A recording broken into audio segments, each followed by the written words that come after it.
ஓம் முழுமுதற் பொருளே போற்றி. ஓம் வேழமுகத்தோனே போற்றி. ஓம் ஐங்கரனே அருள் புரிவாய் போற்றி. ஓம் ஈசன் மகனே போற்றி. ஓம் அம்பிகை பாலனே போற்றி. ஓம் ஆறுமுகன் சகோதரனே போற்றி. போற்றி போற்றி.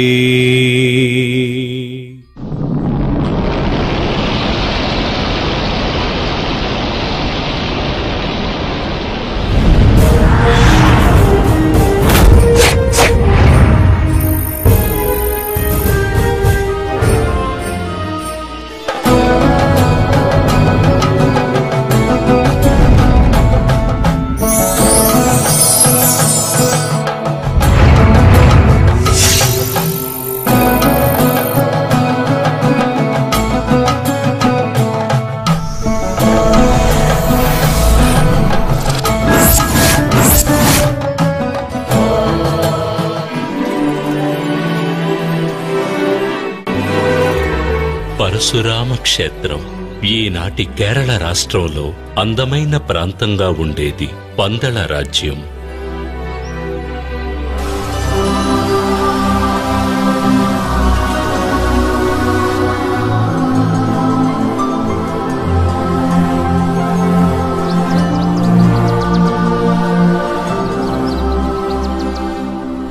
అడవులతో నిండిన భూమి. ఆనాడు గాలిలో పువ్వుల సువాసనతో పాటు సంగీతం కూడా కలిసి ఉండేది.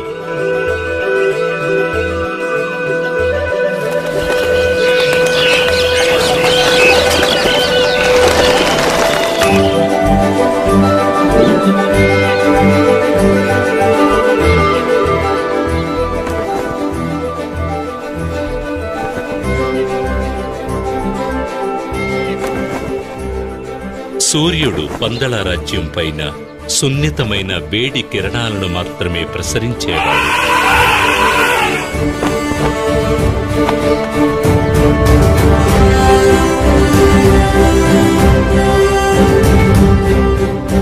రాజశేఖర మహారాజు పరిపాలనలో పందళ రాజ్యం సుభిక్షంగా విరాజిల్లింది. అయినా ఆ రాజ్యాన్ని ఏలే మహారాజుకి, సుఖ సంతోషాలకు లోటులేని ఆ రారాజుకి ఒక వేదన ఉండేది. అవును, అదే పుత్రులు లేరనే బాధ.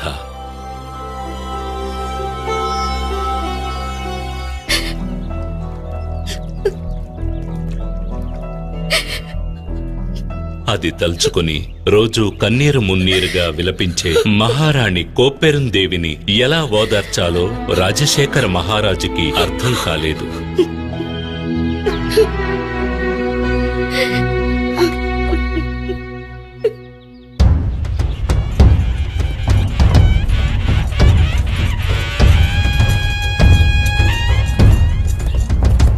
ఒకరోజు రాజశేఖరుడు నగర సంచారం చేస్తుండగా, ఇదిగో మన మహారాజు ఎంత అద్భుతంగా మన రాజ్యాన్ని ప్రజల్ని పరిపాలిస్తున్నారు. ఇటువంటి మహారాజు లభించడం మన పూర్వజన్మ సుకృతం అనాలి. నిజమే, కానీ ఎన్ని ఉన్నా ఏం ప్రయోజనం? మహారాజుకి పుత్రభాగ్యం లేదే. మన మహారాజు తర్వాత ఈ రాజ్యాన్ని పాలించడానికి ఒక వారసుడు లేకుండా పోయాడే. ఇది విని మహారాజు కుమిలిపోయాడు. చివరికి భగవంతుని ప్రార్థించడం తప్ప ఆయనకు మరో మార్గం గోచరించలేదు.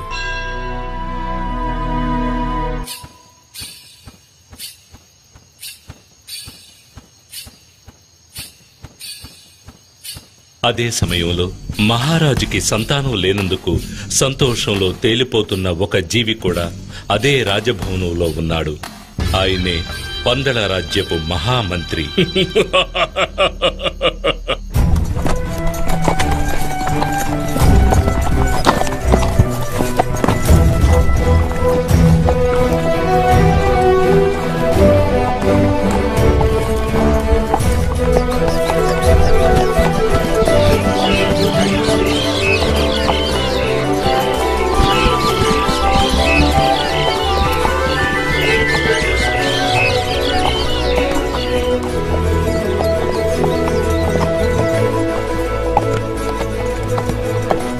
ఒకనాడు రాజశేఖర మహారాజు తన మంత్రులు పరివారంతో సహా వేటకు బయలుదేరాడు. ఆ రోజు ఎన్నడూ లేని విధంగా మనసు ప్రశాంతంగా ఉండడాన్ని, హృదయం సంతోషంతో నిండి ఉండడాన్ని గ్రహించాడు. మహామంత్రి, నేటి ఉదయం నుండి నా చుట్టూ అన్ని శుభశకునాలే కనిపిస్తున్నాయి. నా జీవితంలో ఏదో మంచి జరగబోతున్నట్లు, హృదయంలోని శోకం మొత్తం తొలగిపోనున్నట్లుగా అనిపిస్తుంది. ఆ విధంగా జరిగితే నాకు కూడా ఎంతో సంతోషం మహారాజా. మహారాజు ఎదుట నమ్మకస్తునిలా నటిస్తూ మహారాజు స్థానాన్ని ఆక్రమించాలని కలలు కంటున్న మహామంత్రి వారసుడు లేని రాజ్యం తర్వాత తనకే సొంతమని భావిస్తున్న వేళ ఒక పశువాని గొంతు విని మహారాజు పులకించిపోయాడు. అక్కడ మెడలో మణిమాలతో ఒక బాలుడు కనిపించాడు. ఎవరీ పసివాడు? ఈ బాలుడు ఇక్కడ ఒంటరిగా ఎలా ఉన్నాడు? మానవ సంచారమే లేని ఈ అటవీ ప్రాంతంలో ఈ బాలుణ్ణి ఎవరు వదిలి వెళ్ళుంటారు? హరిహర పుత్రుడైన ఆ కుమారుని మెడలో మణిమాలను అలంకరించి ఒక దైవ కార్యార్థమై పంపానదీ తీరాన ఉంచాడు మహేశ్వరుడు. మృగాలు అధికంగా జీవించే ప్రదేశం ఇది. ఇక్కడ ఒక బాలుడు ఉన్నాడంటే అర్థమేమిటి? ఆ ఈశ్వరుడే నా మొరాలకించి కరుణతో ఈ బిడ్డను ప్రసాదించాడు. అదే నిజం. అందుకేనా ఈనాడు నా మది అంతులేని సంతోషంతో ఉప్పొంగిందా? ఈశ్వరా, ధన్యుణ్ణి స్వామి.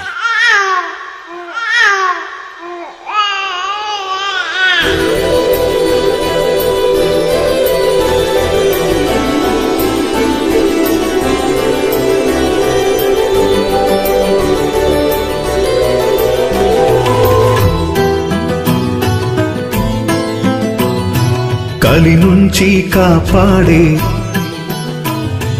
అయ్యప్పావతారం,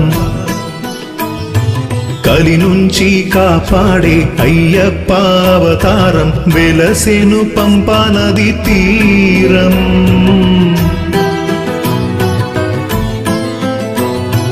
కలి నుంచి కాపాడే అయ్యప్పావతారం, వెలసెను పంపానది తీరం. ఆళ్వార్ల పాట దేవతల ఆట, ఆళ్వార్ల పాట దేవతల ఆట, కలగలిపి చేసే అవతారమంట. ఆ దేవవరం మనం చేయుతపం, ఆ దేవవరం మనం చేయుతపం. అయ్యప్ప రాక ఆనందమే, కలి నుంచి కాపాడే అయ్యప్పావతారం, వెలసెను పంపానది తీరం.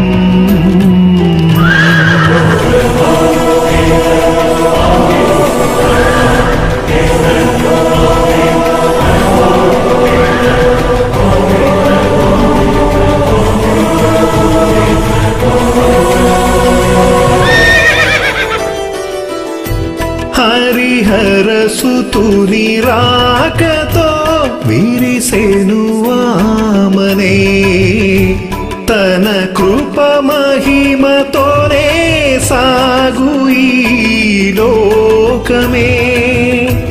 కలియుగ దైవ దర్శనం పొందిన చాలురా, తొలగును వేతలు అన్నీ జీవితం ధన్యము.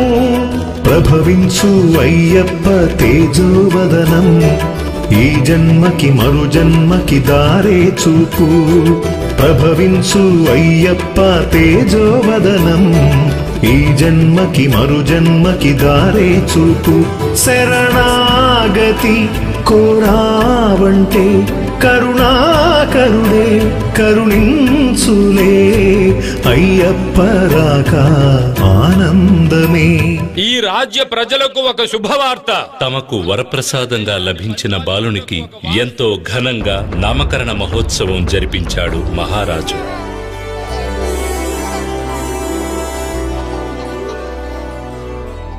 మణిమాలతో ప్రకాశించే ఈ బాలునికి మణికంఠుడు అని నామకరణం చేస్తున్నారు.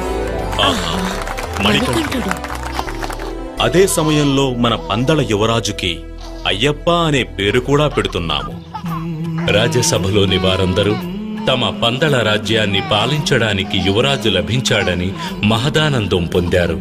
వారసులే లేని మహారాజు మరణానంతరం రాజ్యాన్ని తన వశం చేసుకోవాలని ఊహల్లో విహరిస్తున్న మహామంత్రికి మణికంఠుని రాక దిగ్భ్రాంతికి లోను చేసింది. ముత్యములు మణిమాలతో మణికంఠవైతివే, ఆవేదము నీవనుచు వల్లించు లోకములే, తన పసి నగవుల ముందరా వేణువే ఓడదా, పున్నమి మోముగాంచి పరవశించి పాడమా, పసిడైన ఏవైనా తన ముందెంత సాటేది లేదయ్య ఆ స్వామికి, పసిడైన ఏవైనా తన ముందెంత సాటేది లేదయ్య ఆ స్వామికి, వీరి పాదమే మనం తాకగా పోయేనులే ఆ సోగమే, అయ్యప్ప రాక ఆనందమే, కలి నుంచి కాపాడే అయ్యప్ప అవతారం వెలసెను పంపా నది తీరం. ఈ దైవాంశ సంభూతుడు పందల రాజ్యానికి వచ్చిన వేళ విశేషం. అంతవరకు సంతానం లేని మహారాణి కోప్పెరందేవి ఒక మగబిడ్డకు జన్మనిచ్చింది.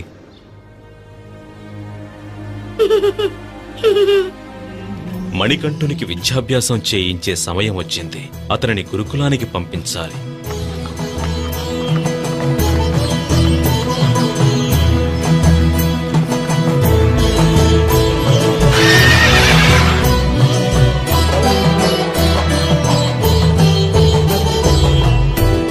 అధర్మమురేగ పుడమిలో వేలయును దైవమే, అభయమే ఒసగి మనకు మార్గమే చూపులే, తనను శరణు వేడితే తీర్చును వ్యథలనే, చరణమంటి నిలిచిన రక్షణే ఒసగులే, కన్నులలో కదలాటే కరుణామయుడు కన్నీటి సముద్రాన్ని దాటిస్తాడు, కన్నులలో కదలాటే కరుణామయుడు కన్నీటి సముద్రాన్ని దాటిస్తాడు, మనసారగా ఆ స్వామిని ప్రతిరోజు మనం కొలిచేములే, అయ్యప్ప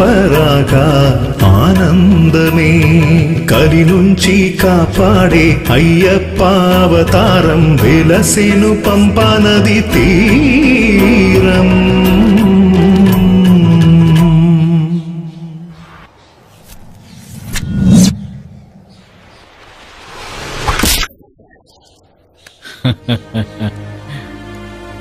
ఈ మణికంఠుడు ఒక సామాన్య బాలకుడు కానే కాడు. ఇతడు ఒక అవతార పురుషుడే అయ్యుండాలి. ఇతనికి గురువుగా ఉండి విద్యను నేర్పించటం నా పూర్వజన్మ సుకృతం. మణికంఠుడు గురుకులంలో ఉత్తమ విద్యార్థిగా పేరుగాంచాడు. విద్య, ప్రశ్నించడం, జ్ఞానం ఇంకా ఇతర కళలను అతి త్వరగా నేర్చుకున్నాడు.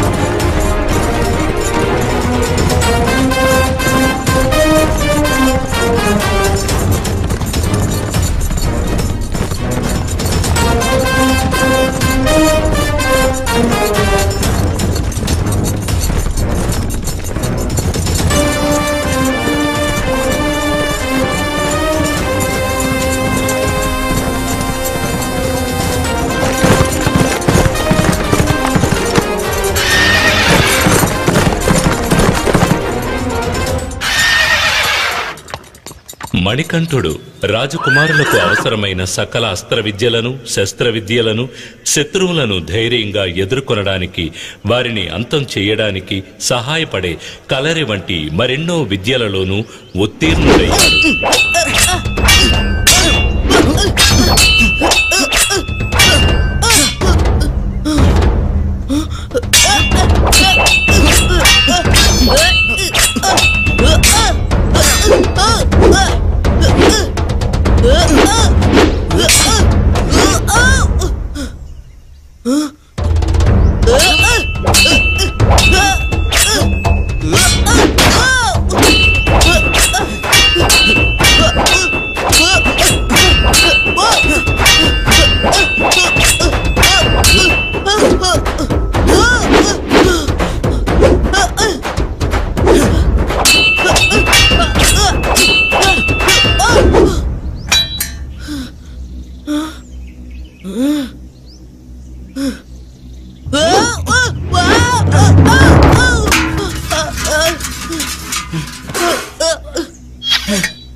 గురుకుల వాసం అద్భుతంగా పూర్తి కాగానే రాజభవనం నుంచి వచ్చిన గురుదక్షిణ మిగతా కానుకలను మణికంఠుడు గురువు పాదాలకు సమర్పించి నమస్కరించాడు. గురుదేవా, తమ అనుగ్రహంతో నేను సంపూర్ణమైన విద్యను సకల విధములైన కళలను నేర్చుకున్నాను.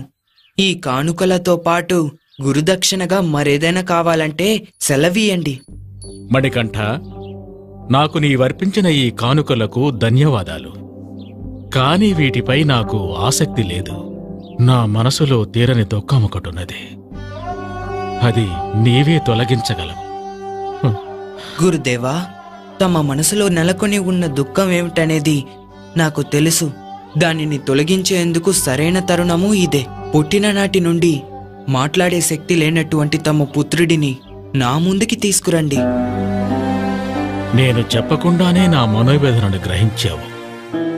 ఇదే దేవుని చిత్తము.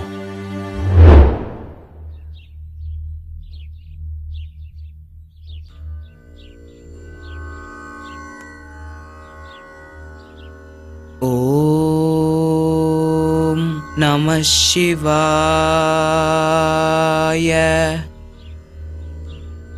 ఓం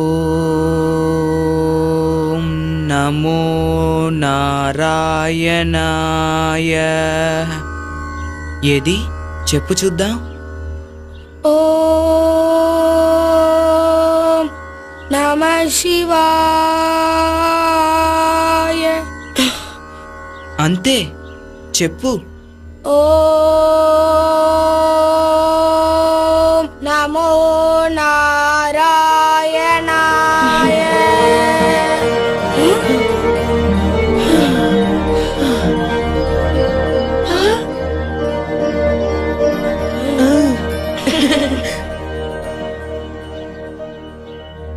అసాధ్యమైన ఈ అద్భుత కార్యాన్ని సాధించిన తమరు సాధారణ మణికంఠుడు కాదు. తమరు ఎవరు? తమరు ఎవరు స్వామి? తమ సందేహం సరైనదే గురుదేవా. ఒక అసుర సంహారం గావించి దుష్టులను శిక్షించి ఈ కలియుగాన్ని రక్షించేందుకు నేను అవతరించాను. ఈ రహస్యం తమకు మాత్రమే తెలిసినదిగా ఉండనివ్వండి గురుదేవా.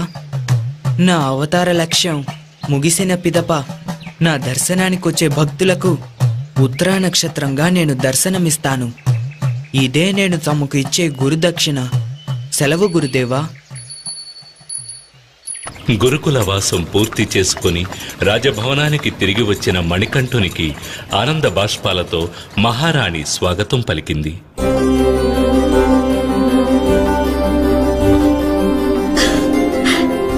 అన్నయ్య, తమ్ముడు,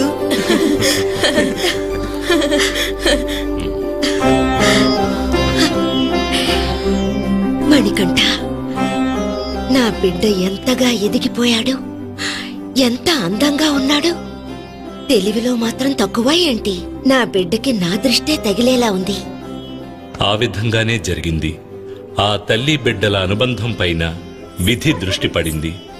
కారణం, కోప్పెరుందేవి గర్భాన జన్మించిన కుమారుడు రాజరాజు. అమ్మా,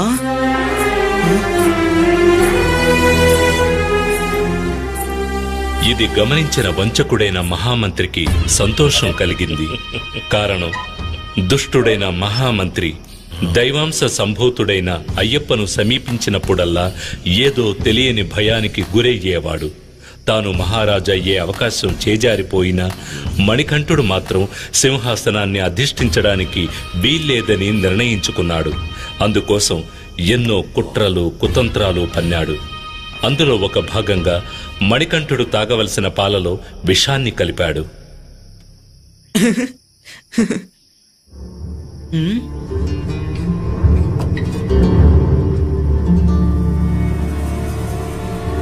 ఆ విషం కలిసిన పాలు తాగిన మణికంఠుడు స్పృహ కోల్పోయాడు.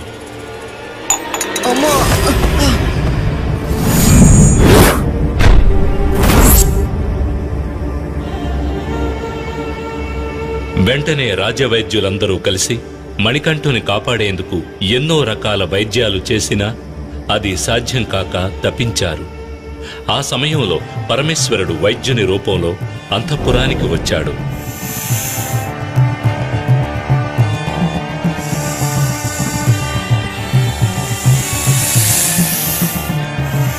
మణికంఠుని శరీరంలోని విషాన్ని తన మెడలోని సర్పం ద్వారా బయటకు రప్పించి అతన్ని ఆరోగ్యవంతుణ్ణి చేశాడు.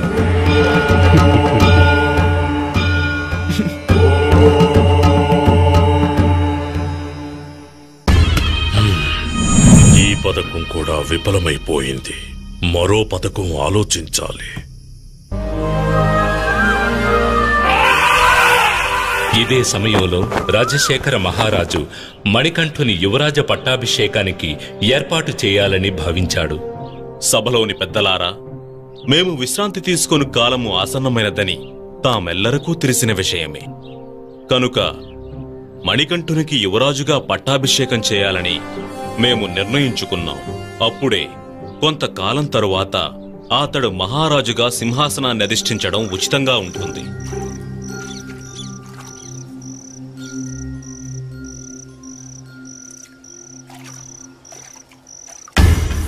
ఇదే తగిన తరుణమని భావించిన మహామంత్రి మహారాణిని ఒంటరిగా కలుసుకునే పథకం వేశాడు. హై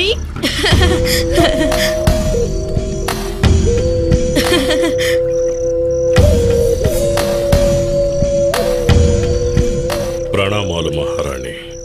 ఏమిటి మంత్రివర్య ఈ సమయంలో? తమ అనుమతి లేకుండా అంతఃపురంలోనికి వచ్చినందుకు క్షమించండి. విషయం చాలా ముఖ్యమైనది. అందుచేతనే ఈ సమయంలో ఇక్కడికి రావాల్సి వచ్చింది. పర్వాలేదు. ఆ విషయం ఏమిటి మంత్రివర్య?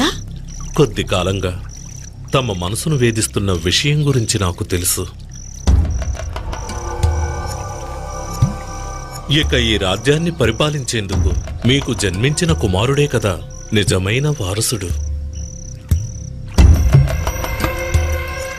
ఇతడు కాక మరొకరు అధికారం పొందడం ఎలా న్యాయం? జాగ్రత్తగా ఉండండి. నేను వస్తాను మహారాణి. 12 సంవత్సరాలు పెంచిన ప్రేమంతా మాయమైపోగా తన బిడ్డ రాజరాజే సర్వస్వంగా భావించింది మహారాణి కోప్పెరందేవి. తమ్ముడు,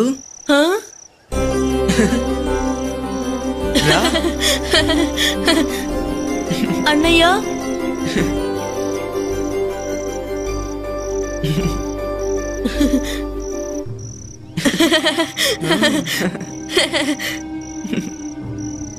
అయ్యప్ప మహారాజైతే ప్రజలు నా గురించి ఏమనుకుంటారు? కన్నబిడ్డ ఉండగా పెంపుడు కొడుకుకి రాజ్యాన్ని కట్టబెట్టిన పాతికి అని ఈసడించుకోరా? ఈ లోకం నన్ను నిందించదా? అవును, దీన్ని ఇలా వదలడానికి వీల్లేదు. నా కొడుకే రాజ్యాన్ని పాలించాలి. ఈ విషయం మహారాజుతో మాట్లాడాలి. తగిన సమయం కోసం ఎదురు చూసిన మహారాణి ఒకనాడు మహారాజుని తన గర్భాన జన్మించని అయ్యప్పకు పట్టాభిషేకం చేయడం న్యాయం కాదని, అతనికి బదులుగా తమ పుత్రుడైన రాజరాజుకే యువరాజ పట్టాభిషేకం జరిపించమని కోరింది. ఏమిటి నీ ప్రేలాపన? నీకేమైనా బుద్ధి మందగించినదా? నీ గర్భమును జన్మించకపోయినా మణికంఠుడే ఈ రాజ్యానికి ప్రథమ వారసుడు. అతడు యువరాజు కావడమే న్యాయం. ప్రభు, మహారాణి కోరికను మహారాజు నిరాకరించడంతో మహామంత్రి మహారాణి ఏకమయ్యారు. మణికంఠుని పట్టాభిషేకాన్ని అడ్డుకోవడానికి మహామంత్రి సలహా మేరకు ఒక ప్రమాదకరమైన పనిని అయ్యప్పకు అప్పగించాలని పథకం వేశారు.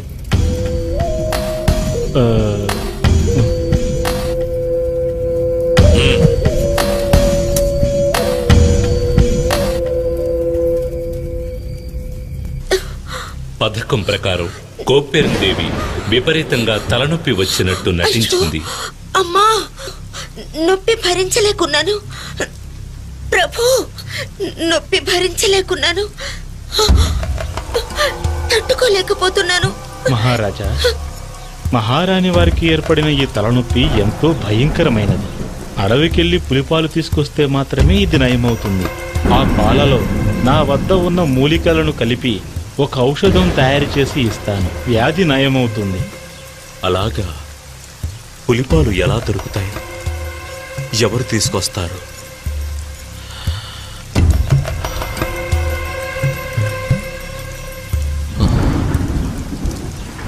తండ్రి, తల్లిగారి తలనొప్పి పోయేందుకు నేనే అడవికి వెళ్ళి పులిపాలు తీసుకొస్తాను. తండ్రి, ఆలోచించకండి. అడవికి వెళ్లేందుకు నాకు అనుమతినివ్వండి.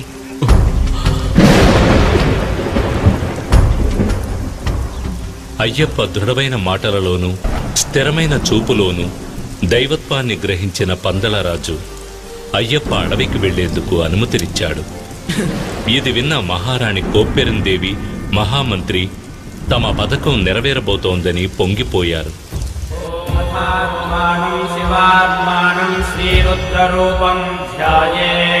శివభక్తుడైన రాజశేఖర మహారాజు అయ్యప్ప బయలుదేరడానికి ముందు ఈశ్వరుని పూజించి 3 కళ్ళ కొబ్బరికాయను దైవప్రసాదంగా అయ్యప్ప తీసుకువెళ్లేందుకు ఇచ్చాడు.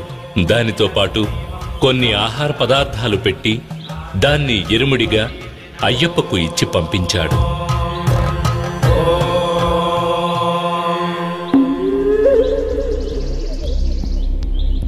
హరిహరసుతుడైన అయ్యప్ప అవతరించింది ఒక అసుర సంహారం కోసమే.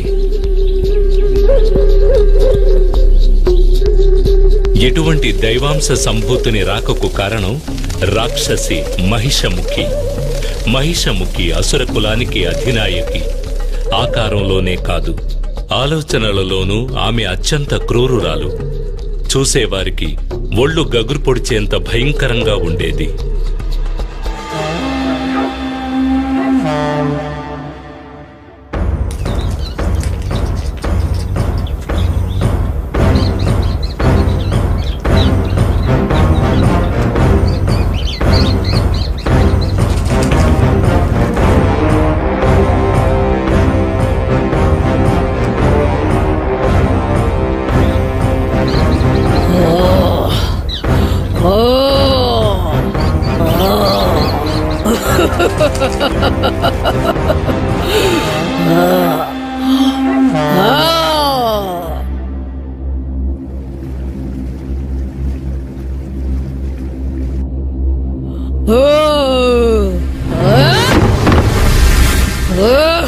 అంతటి క్రూరురాలైన మహిషముఖి ఒకప్పుడు భయంతో వణికిపోయిందంటే మనం నమ్మగలమా? కారణం అసుర ప్రతినిధులందరూ ఒక్కొక్కరుగా మరణించారు. ఆ విధంగా మరణించిన వారిలో ముఖ్యుడు మహిషి సోదరుడైన మహిషాసురుడు. అందుచేత పగ తీర్చుకోవడానికి తన బలాన్ని పెంచుకోవాలని నిర్ణయించుకుంది.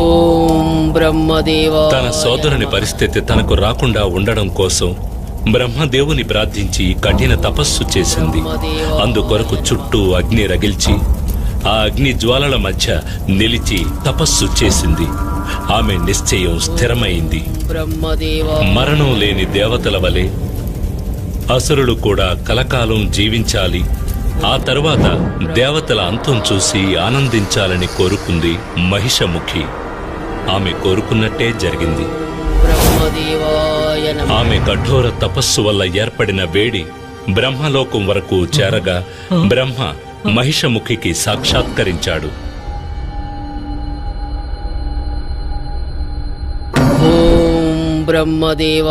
మహిషముఖి, నీ తపస్సుకు నేను ప్రసన్నుడనైనాను.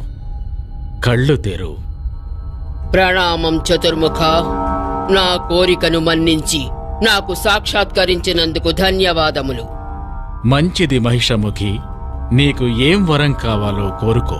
ఓ బ్రహ్మదేవా, దేవతలకు వలనే నాకు కూడా మరణం ఉండకూడదు. అటువంటి వరం అసాధ్యం మహిషి. మరణాన్ని ఎవ్వరూ తప్పించుకోలేరు. మరణం అనేది సృష్టిలో సహజం. కాని నీకు నేను ఒక వరాన్ని ఇస్తున్నాను. నువ్వు ఎలా ఎవరి చేతిలో మరణించాలనుకుంటున్నావో ఆ విధంగా నీకు మరణం సంభవించేలా నేను వరాన్నిస్తున్నాను. బ్రహ్మదేవా, నీరు, నిప్పు, భూమి, గాలి మరియు ఏ విధమైన వ్యాధి వల్లను ఆయుధం వల్లను నాకు మరణం సంభవించకూడదు. పంచాక్షరి నాయకుడైన శివుని అంశ, అష్టాక్షర నాయకుడైన విష్ణువు అంశ కలిసిన ఒక జీవి చేతిలోనే నాకు మరణం అనేది సంభవించాలి.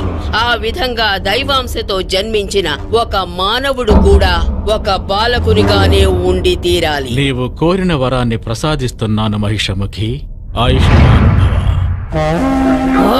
తన మరణాన్ని తానే నిర్ణయించుకున్న సంతోషంతో మహిషి దేవతలను, ఋషులను చిత్రవధ చేసి వధించసాగింది. ఓం నమః శివాయ. ఓం నమః శివాయ. ఓం నమః శివాయ. ఓం నమః శివాయ. ఓం నమః శివాయ. ఓం నమః శివాయ.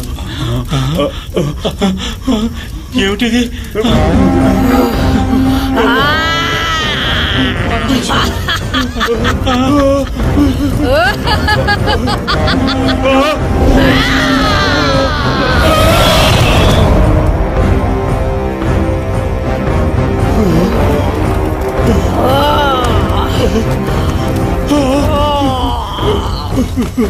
పరమేశ్వర!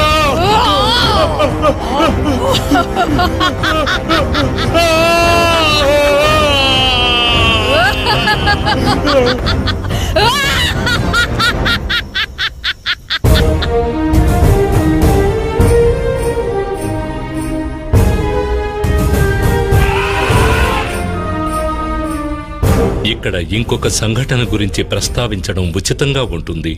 ఒకనాడు ఇంద్రుడు ఐరావతంపై సంచరిస్తూ ఉండగా దుర్వాస మహర్షి ఎదురైనాడు. దేవదేవ, మహావిష్ణు సతి మహాలక్ష్మి ఆశీస్సులతో ఇచ్చిన ఈ పూలమాలను నీకు కానుకగా ఇస్తున్నాను. దీనిని గ్రహించి సుఖంగా ఉండు.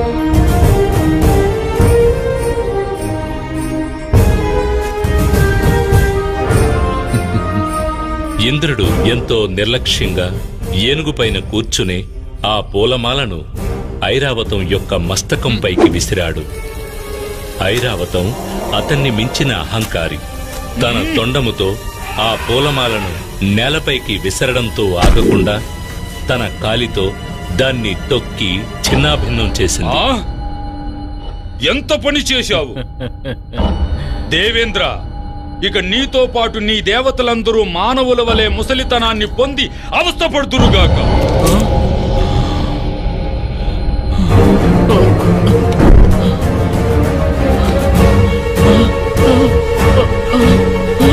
నా దేహం, నా చేతులు. మహర్షి, నన్ను క్షమించండి. నేను అహంకారంతో నా ఒళ్ళు మరచి తప్పు చేశాను. నాకు తమరే శాప విమోచనం కలిగించాలి మహర్షి. అహంకారంతో ఒళ్ళు మరిచి అనుచితంగా ప్రవర్తించావు. సరే పోనివ్వు. పాలకడలిలోని అమృతాన్ని సేవిస్తే మాత్రమే నీకు శాప విమోచనము కలుగుతుంది.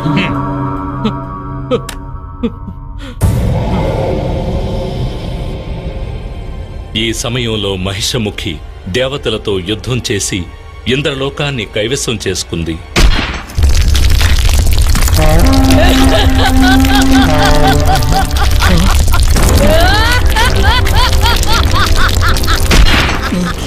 దేవతలందరూ పారిపోయి దాక్కున్నారు. అది మాత్రమే కాక దుర్వాస మహాముని శాపం వల్ల మానవుల వలె ముసలితనంతో అవస్థపడుతున్న దేవతలందరూ శాప విమోచనం కొరకు కైలాసం వెళ్లాలని నిర్ణయించుకున్నారు. పరమేశ్వర, శరణు శరణు. సదాశివ, మాకు అభయం ఇవ్వండి. జరిగినదంతా నాకు తెలుసు ఇంద్ర. ఈశ్వర, మాకు ఏర్పడిన ఈ కష్టం నుండి తమరే మమ్మల్ని రక్షించాలి. బలహీనులైన మీరు పాలకడలిని మదించడం అసాధ్యం. కనుక మీకు తోడుగా అసురులను కూడా పంపెదను. మీరిరువురూ కలిసి ఆ పాల సముద్రమును మదించిన అందులో వచ్చే అమృతాన్ని సరిసమానంగా పంచుకొనుడు.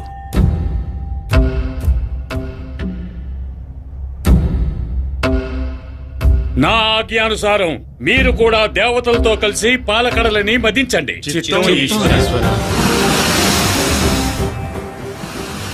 తమ శక్తినంతా ఏకం చేసి దేవతలు రాక్షసులు పాల సముద్రాన్ని చిలికారు.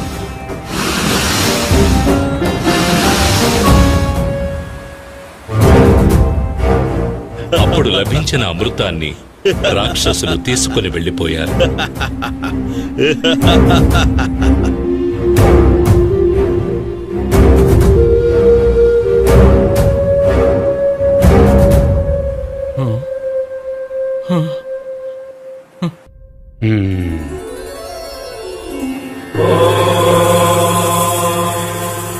చక్రపాణి, ఇక తమ లీల ప్రారంభించవచ్చు.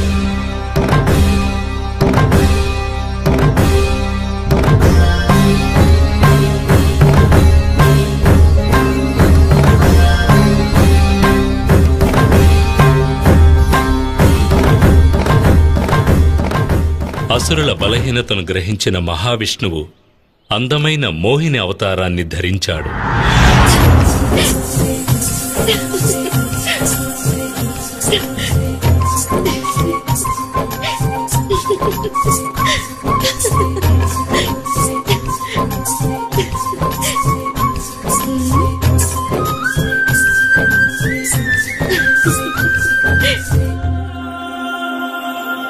తన అందంతో రాక్షసులను మైమరిపింపజేసి వారి నుంచి అమృతమును తీసుకుని దేవతలకు ఇచ్చి శాపం నుంచి విముక్తులను కావించాడు.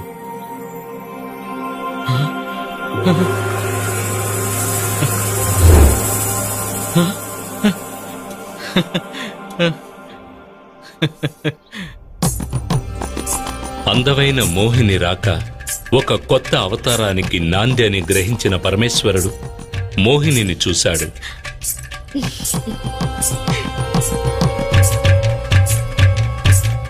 శివుని అంశ విష్ణువు అంశ ఏకం కావడం జరిగింది.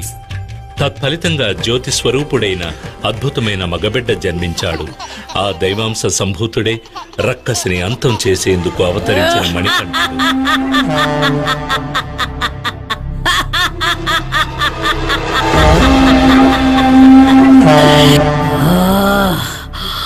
దేవతల కుతంత్రం కారణంగా తమ అసురులకు అమృతం లభించకపోవడం, అది మొత్తం దేవతలకే చేరిందని తెలిసి మహిషముఖి ఆగ్రహం చెందింది.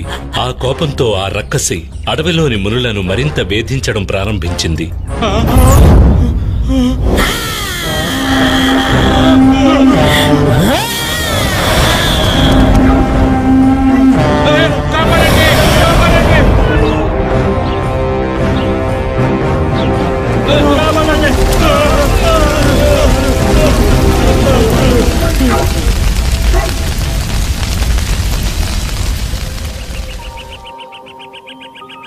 ఈ సమయంలోనే పులిపాల కొరకు వచ్చిన అయ్యప్ప అదే అడవిలోకి ప్రవేశించాడు.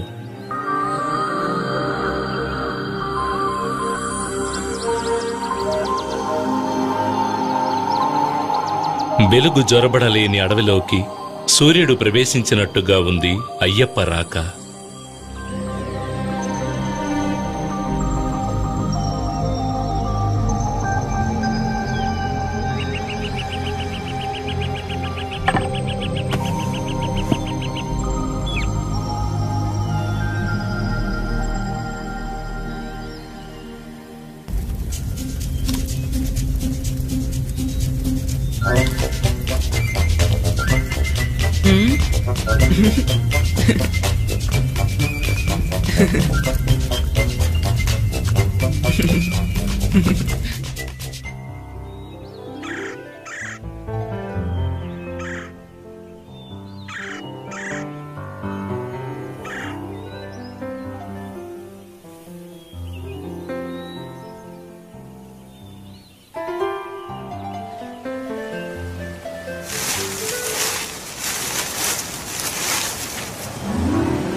అయ్యప్ప అడవిలో ప్రవేశించగానే పరమేశ్వరునిచే పంపించబడిన భూతగణాలు ఆయనకు నమస్కరించి అనుసరించాయి.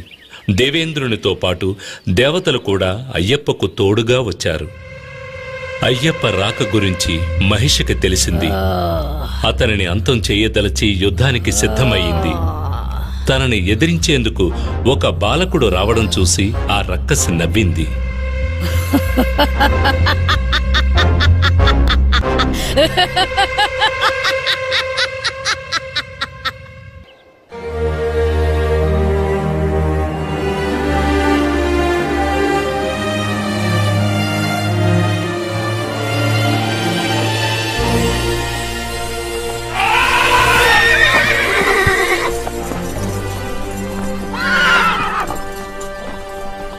అయ్యప్ప రాక గురించి తెలిసిన మునులు ఆయనతో మొరపెట్టుకున్నారు. అయ్యప్ప తన అవతార లక్ష్యం పూర్తి చేసే సమయం వచ్చిందని గ్రహించాడు. మానసికంగా హరిహరులకు నమస్కరించి యుద్ధానికి సిద్ధమయ్యాడు.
అళుదా నదీ తీరాన వచ్చి పడింది.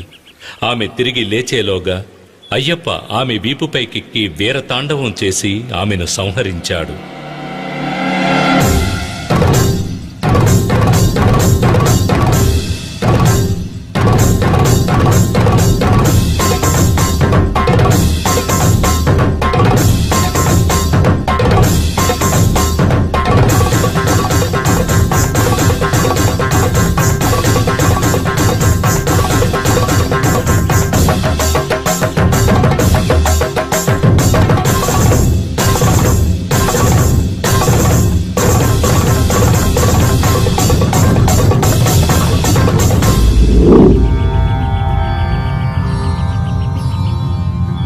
అయ్యప్ప చేసిన మహిషముఖి సంహార నర్తనాన్ని చూసేందుకు వచ్చిన ఈశ్వరుడు తన నందిని పక్కనున్న చెట్టుకు కట్టి ఉంచాడు.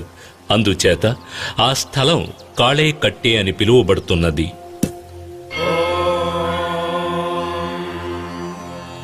సహస్రశీర్షా పురుషః సహస్రాక్షః సహస్రపాత్ సభూమిం విశ్వతో వృత్వా. అయ్యప్ప పవిత్ర పాదస్పర్శ వల్ల మహిషముఖి శరీరం నుండి విడుదలై శాప విమోచనం పొందింది లీలావతి. అయ్యప్పకు ప్రణమిల్లింది. స్వామి, తమ పవిత్ర పాదస్పర్శ చేత నాకు శాప విముక్తి కలిగింది. ఇక నేను తమకే సొంతం. నన్ను స్వీకరించి అనుగ్రహించండి స్వామి. నీ కోరిక నెరవేరదు. ఈ అవతారములో నిత్య బ్రహ్మచారిగానే నేను ఉండబోతున్నాను. అయినా ఒక్క అవకాశం ఉన్నది. నాకు ఒక ఆలయం కట్టబడుతుంది. అప్పుడు నా దర్శనానికి లక్షలాది భక్తులు వస్తారు. ప్రతి సంవత్సరం నా భక్తుల సంఖ్య పెరుగుతూనే ఉంటుంది. ప్రతి సంవత్సరం కొత్తగా భక్తులు నన్ను మొదటిసారి దర్శించడానికి వస్తారు. ఆ విధంగా ఏ సంవత్సరం అయితే కొత్త భక్తులు ఎవరు రారో అప్పుడు నేను నిన్ను వివాహం ఆడేదను. అంతవరకు ఎదురుచూడు. నా ఆలయానికి సమీపంలో నీకు కూడా ఒక ఆలయం కడతారు. నిన్ను మాలిగైపురత్తమ్మన్ మంజుమాత అని పిలుస్తూ భక్తులు పూజిస్తారు. నా దర్శనానికొచ్చే భక్తులు నీ ఆలయానికి వచ్చి నిన్ను కూడా దర్శించి వెళ్తారు. నాకు సమీపంలోనే ఉన్న నువ్వు ఏ సంవత్సరం కొత్త భక్తులు ఎవరూ నన్ను దర్శించుకోవడానికి రాలేదో తెలుసుకోవచ్చు. అంతవరకు వేచి ఉండు. తమ చిత్తం ఇదే అయితే నా భాగ్యం కూడా ఇదే.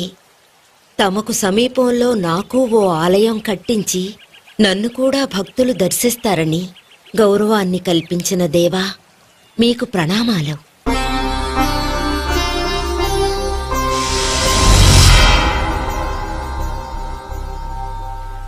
మహిషి సంహారానంతరం పరమేశ్వరుడు అయ్యప్పను పిలిచి, పుత్రా, నీ వియోగంతో కృంగిపోతున్నాడు మహారాజు రాజశేఖరుడు. అతన్ని చేరుకుని ముక్తిని ప్రసాదించాలి. అలాగే నీలిమలలో శబరి అనే భక్తురాలు నీ దర్శనం కొరకు ఎదురుచూస్తోంది. ఆమెను అనుగ్రహించి మోక్షాన్ని ప్రసాదించడం నీ కర్తవ్యం. అలా చేస్తే ఆ భక్తురాలి గుర్తుగా ఆ కొండకు శబరిమల అనే పేరు వస్తుంది.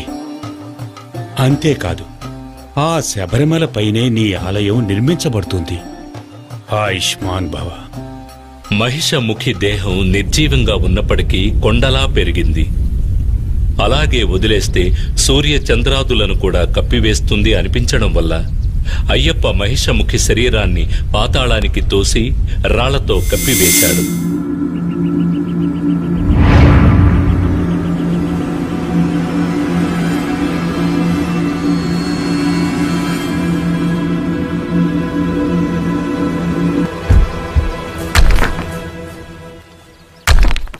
స్వామి ఆజ్ఞానుసారం భూతగణాలు, దేవతలు ఒక రాయి తెచ్చివేసి ఆ రాళ్ల గుట్ట కింద మహిషముఖి దేహాన్ని పూడ్చివేశారు. ఆ విధంగా రాళ్ల గుట్ట కింద మహిషముఖి ఖననం చేయబడిన ప్రదేశమే కల్లిడం కుండ్రు అనే పేరుతో పిలువబడుతోంది.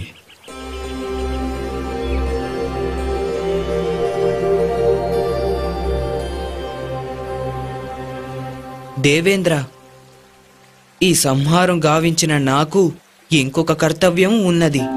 నా తల్లి విపరీతమైన తలనొప్పితో బాధపడుతూ ఉన్నారు. దానిని పోగొట్టే పులిపాలు కొరకే నేనిక్కడికి వచ్చాను. ఇది నా మీద ఎంతగానో ప్రేమ కలిగిన నాకు 2 కళ్ళ వంటి తల్లిదండ్రులకు నేను చెయ్యవలసిన కర్తవ్యం. కనుక పులిపాలు పొందడానికి తమరే నాకు సహాయం చేయాలి. తప్పకుండా. ఆదిదేవుడు ఈశ్వరుని ఆన ప్రకారం నేను ఆడపులిగా మారి తమకు పాలు ఇచ్చేదను. కాని మీరు ఈ పాత్రని తీసుకువెళ్లి మహారాణికిచ్చి, ఇదిగో తల్లి పులిపాలు, మీ తలనొప్పి కొరకు దీనితో మందు తయారు చేయించండి అని చెబితే వారు నమ్మాలి కదా. కనుక నేను మీతో వచ్చేదను. నా పైన మీరు కూర్చోండి. మనం రాజసభలోకి వెళితే మీరు తీసుకుని వచ్చింది పులిపాలేనని నిరూపితమవుతుంది.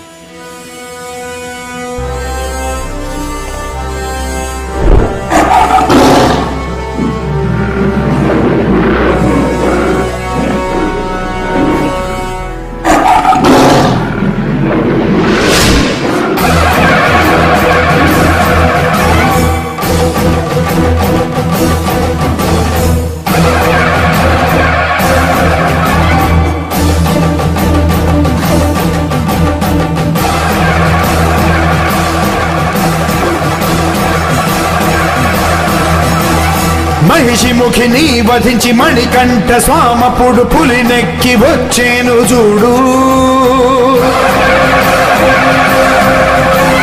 గిరులెన్ను దాటొచ్చి ఇలా వెలిసే ఆ దైవం చేరేను బందలకి నాడు. ఊరుల్ని, ఏరుల్ని, అడవుల్ని, కోటల్ని దాటేసి వస్తున్నాడు అయ్యప్ప. తలనొప్పి మందైన పులిపాలు తల్లికై తీసుకొని వస్తున్నాడు అయ్యప్ప. భువి అదర, దివి అదర, అష్టదిక్కులదర, జనులదర, జగదదర మహారాణి హడలి తప్పరిగి శరణంటూ తన తల్లి వేడ దయతోటి మన్నించి చేరాడు శబరి. కార్యమే ముగియ పందళమే కొలువ మణికంఠ అవతార పరమార్థం పూర్తయే.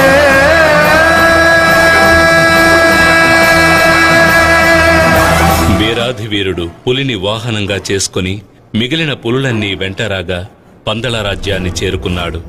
రాజ్యసభలోని వారందరూ పైకి దూకవలసిన పులులు శాంతంగా నిలిచి ఉన్న విచిత్రమైన సంఘటనను చూసి ఆశ్చర్యచకితులయ్యారు. పులిపాల కొరకు వెళ్లిన అయ్యప్ప తిరిగి రాడని ప్రగాఢ విశ్వాసంతో ఉన్న మహామంత్రి దిగ్భ్రాంతికి లోనయ్యాడు.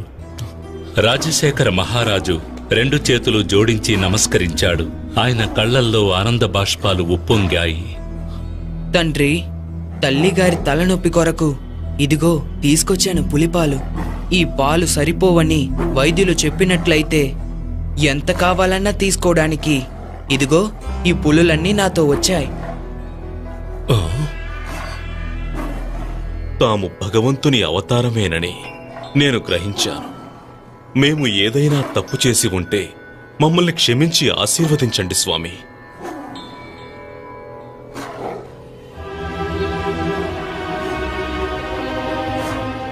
మహారాణి, నీ తలనొప్పిని పోగొట్టేందుకు పులిపాలతో వచ్చిన మన మణికంఠుణ్ణి చూడు.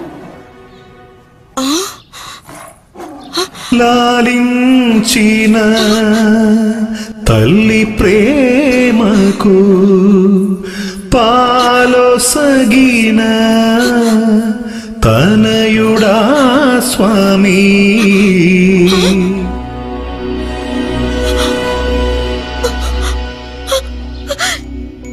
అమ్మలగన్నా అమ్మే అతడు.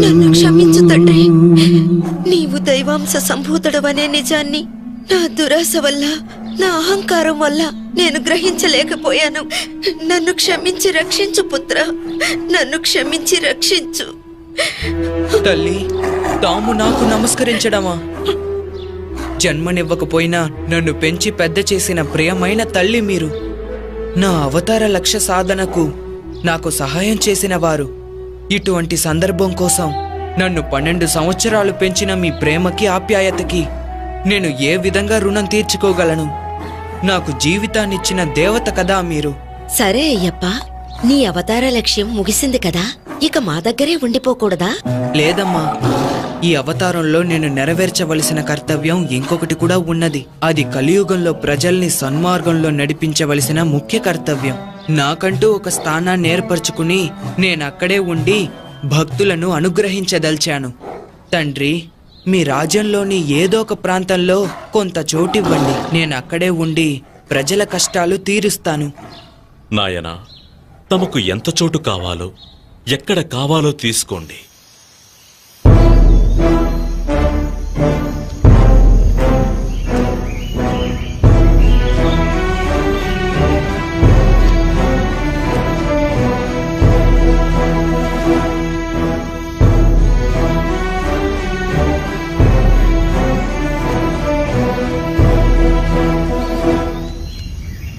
నేనిక్కడి నుండి బాణం వేస్తాను.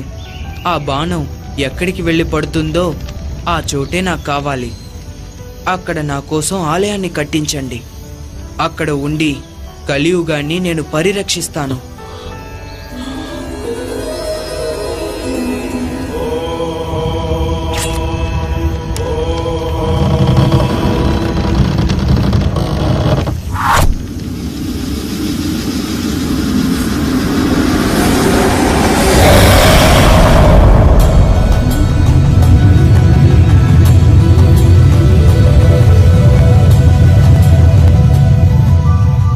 బాణం పడిన చోటే శబరిమల.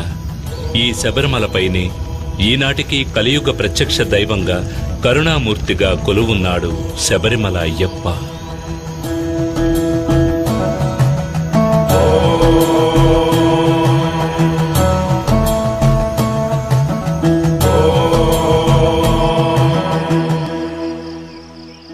శబరిమలపైన అయ్యప్ప కోరినట్టుగా ఆలయ నిర్మాణాన్ని అతి వేగంగా జరిపించాడు రాజశేఖర మహారాజు.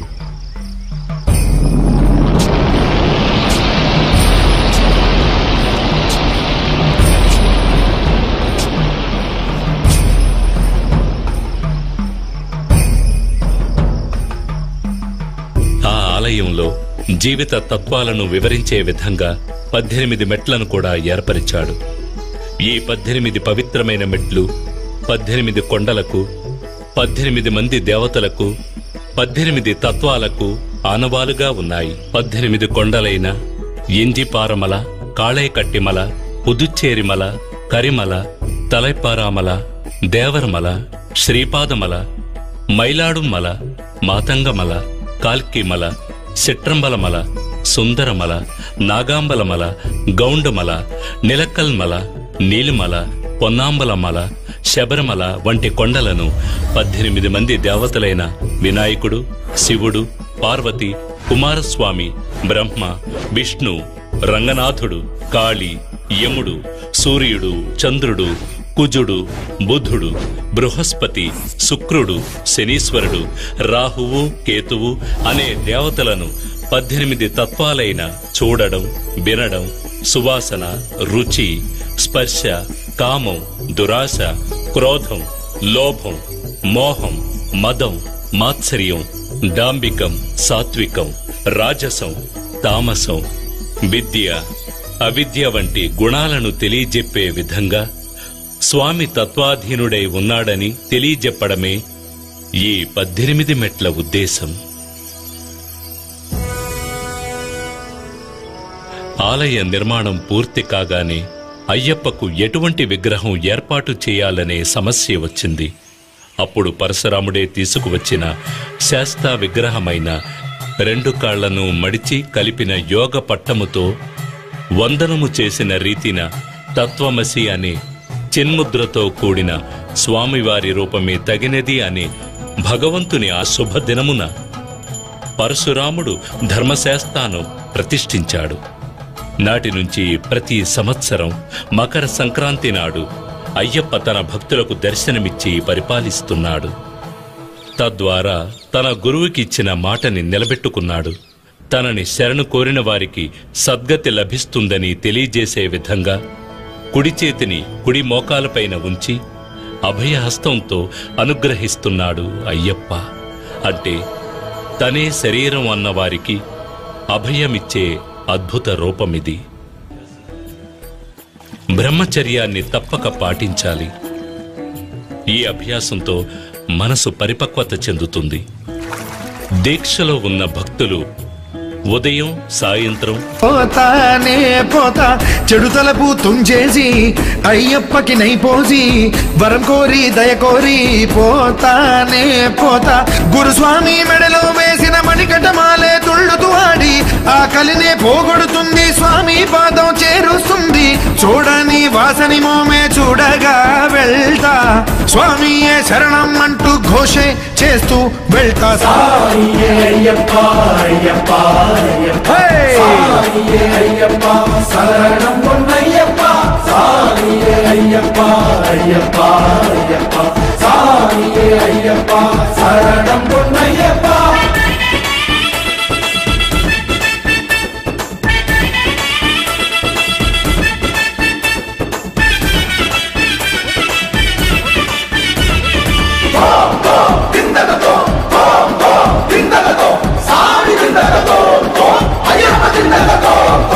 ఏరుమేలి కోడెళ్తానేనయ్యా, పేరూరు తోడు వాய்కాల్కెళ్ళి పూంగావనం చూసుకొని కోటెపాడి దాటి వెళ్తానేనయ్యా. మహిషి దేహం పైన నిలిచి భూతానాథుడు నాట్యం ఆడిన కాళ్ళ కట్టి చేరుకుంటానేనయ్యా. తుకు పయనమవుతానేనయ్యా. కల్లిడం కుండ్రిలో రాయే విసిరి ఇంజిప్పారేనో దాటే వెళ్తా, ఉడుంబారై కోటకి వెళ్తా, శరణం శరణం చేర్చగా వెళ్తా. ఓ స్వామి కన్నే స్వామి ఎక్కడి దాకా శబరిమలకి రా స్వామి కన్నే స్వామి, ఎప్పుడు వెళ్తావు ఇప్పుడే స్వామి. అయ్యప్ప అయ్యప్ప సామియే సామియే అయ్యప్ప అయ్యప్ప సామియే. గాని పెద్ద మనసుతో కాచును నన్ను అయ్యప్ప, పట్టిన దీక్షే చెడిపోకుండా కష్టాలేవి దరి రాకుండా ఎప్పుడు నన్ను రక్షిస్తాడు అయ్యప్ప. హరిహర సుతుని కన్నులగాంచి జన్మ సార్థకత పొందెద నేను, శబరినాథుని పదముల వాలి సద్గురునాథుని దయనొందుతా. పొన్నంబల వాసుని గుంది కన్న తల్లికి ఉండే మనసు చూసొస్తాను, కొండ ఎక్కొస్తాను. ఓ స్వామి కన్నే స్వామి ఎక్కడి దాకా శబరిమలకి రా స్వామి కన్నే స్వామి, ఎప్పుడు వెళ్తావు ఇప్పుడే స్వామి.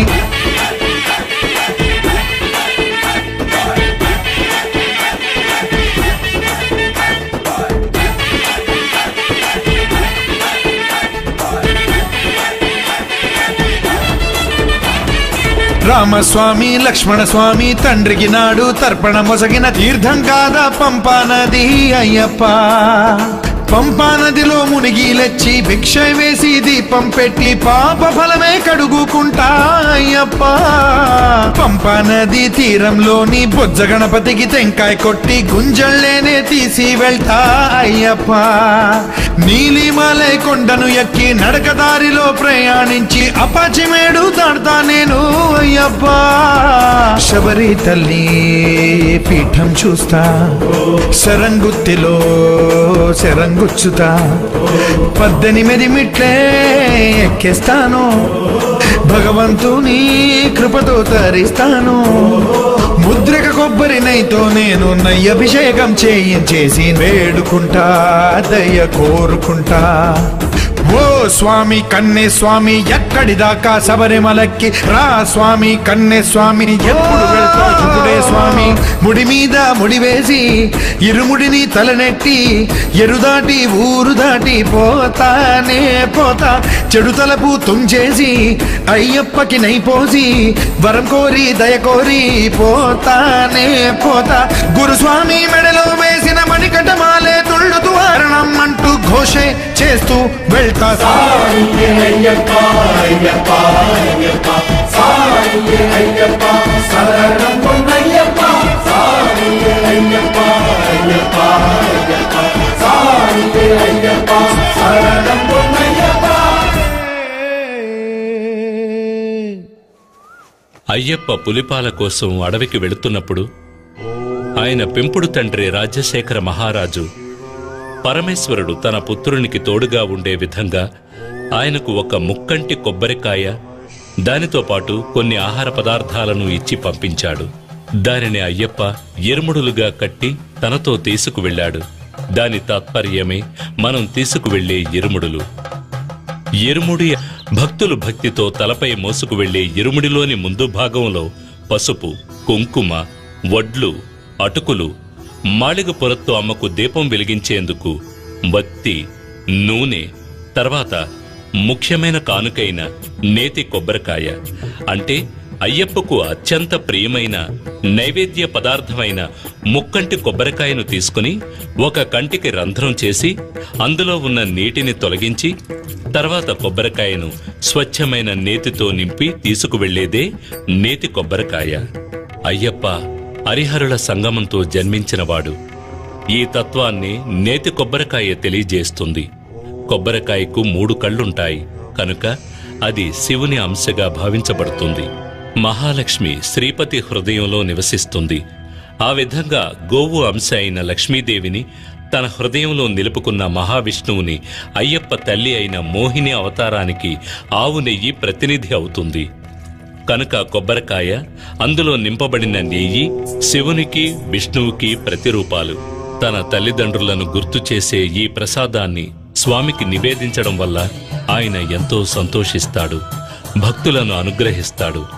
ఇరుముడిలోని వెనుక భాగంలో పసుపు, బియ్యం, పప్పు, బెల్లం వంటి పదార్థాలు ఉంటాయి. అడవి మార్గంలో నడిచి వెళ్లే భక్తులు ఈ పదార్థాలతో దారిలో వంట చేసుకుని తిని ఆకలి తీరిన తర్వాత ప్రయాణాన్ని కొనసాగించడానికి ఇరుముడిలో బియ్యం, పప్పు వంటి పదార్థాలు తీసుకువెళ్ళాలి. అయ్యప్ప దర్శనార్థం వెళ్లే భక్తులు తల మీద మోసుకు వెళ్లే పదార్థాలు ప్రయాణంలో కొద్ది కొద్దిగా తరుగుతున్నట్టు వారి అహంకారం కూడా తరిగిపోవాలి. వారిలోని అహంకారం, పొగరు, కోపం, ద్వేషం, అసూయ వంటి దుర్గుణాలు అన్నీ వారిని వదిలి వెళ్ళిపోవాలి.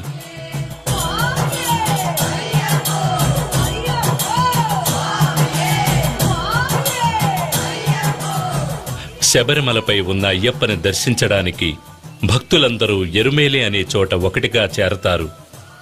ఎరుమేలిని శబరిమలకు ప్రవేశద్వారం అని కూడా చెప్పవచ్చు. ఇక్కడ రాజశేఖర మహారాజు నిర్మించిన ధర్మశాస్త్ర ఆలయం ఉంది. ఈ ఆలయానికి ఎదురుగా అయ్యప్పకు మిత్రుడైన వావర్స్వామి మసీదు ఉంది.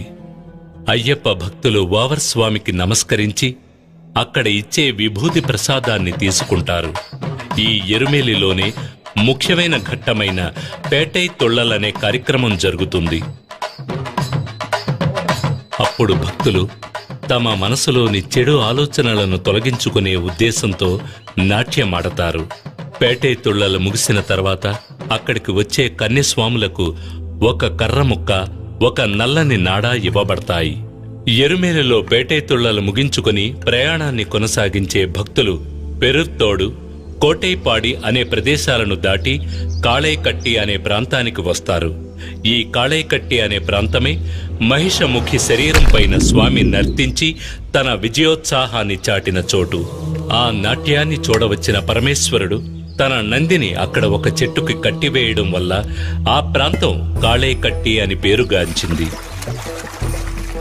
ఆ తర్వాత ఉన్న ఒక రాయిని కుండ్రుని చేరి రాక్షసిని సమాధి చేసిన చోట ఆ రాతిని ఉంచుతారు. అందుకే ఆ చోటు కల్లిడుం కుండ్రు అని పిలువబడుతోంది. ఆ తర్వాత ఇంజిప్పారే కోటను దాటి ఉడుంబారే కోటలో శ్రీబుద్ధనాథుణ్ణి పూజించి విభూది అనే భస్మాన్ని తీసుకుంటారు. తర్వాత శబరిమల వెళ్లే దారిలో భక్తులు పవిత్ర నది అయిన పంపా నదిలో స్నానం చేసి తమ పాపాలను తొలగించమని అయ్యప్పను ప్రార్థించి అక్కడ ఉండి పంబాస్తి అనే కార్యక్రమంలో 108 పొయ్యిల్లోని బూడిదను కన్యస్వాములు తమ ఇంటికి తీసుకువెళతారు. ఆ తర్వాత విఘ్నేశ్వరుని పూజించి శబరిమలపైకి యాత్ర ప్రారంభిస్తారు. అప్పాచి మెట్టు దాటి తర్వాత నీలిమలని చేరుకుంటారు. ఆ తర్వాత శబరి పీఠాన్ని దాటి మహిషముఖి కోసమే సరంకుత్తి అనే చోట ఉన్న మర్రి చెట్టుకి కన్యస్వాములు తీసుకువెళ్లిన కర్రముక్కను గుచ్చి నల్లని నాడాని వేసి నమస్కరిస్తారు. ఇది కన్యస్వామి రాకను నిర్ధారించే కార్యక్రమం. అది చూసిన లీలావతి నిట్టూర్పు విడిచి తరువాతి సంవత్సరం కోసం ఎదురు చూస్తుంది.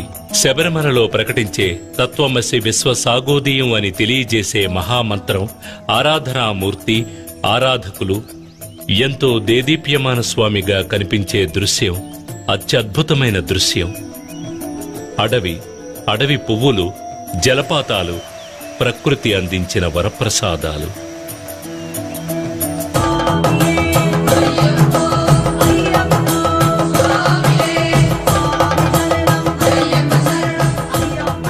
తర్వాత అయ్యప్ప సన్నిధికి ముందుగా ఉన్న 18 తత్వాలకు చిహ్నాలైన స్వామి తత్వాధీనుడై ఉన్నాడని తెలియజేసే 18 మెట్లు ఎక్కి వెళ్లి అయ్యప్ప సన్నిధానం చేరుకొని తమ పాపాలను, దోషాలను, కష్టాలను తొలగించమని ప్రార్థించి భక్తి పారవస్యంలో మునిగి ఆ రాత్రి అక్కడే ఉండి ఆనందిస్తారు.